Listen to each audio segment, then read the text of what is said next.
Kwemisa musina kumbokomenda dhiresi randakapfeka rakanaka here? Kozvamunenge kwei hamusi kuiona yakanaka kai? Kwei yebleki, kwei yemaruva maruva mamboiona? Pandabva kuchikoro kunotora mwana kwakuchinzi zvoni kuri kudiwa mari yeschool fees. Saka handisi wanzi mangwana anogona kungodzimba here ameno. Tera zvautaura.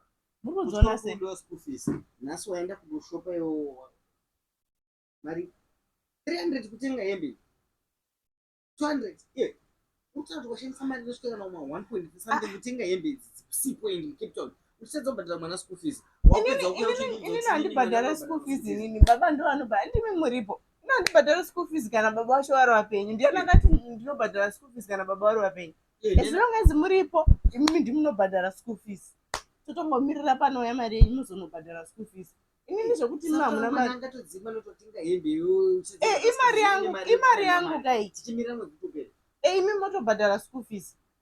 Zvinhu zvekuti hanzi zvoni iye ndiani akati mukadzi ndiani anobhadhara school fees? Iye ndiani akati murume ndiani anobhadhara school fees kana mari yako mari inomboita basa repi yangu semukadzi? Inini mari yangu inini siyana ina inonditira inini zvangu inini. Izvi zvandaita apa. Inini ndimunobhadhara school fees. Mari yababa ndo inoshanda zvese mumba yangu inini inonditira inini zvangu. Mukuzviona sei? Ende idzo hembe dzakanaka. Mumbodziona here? Ona ika. Regai ndibva ndatonyorongedza hembe dzangu. Sei muchiita sekuti mune jealousy mimi?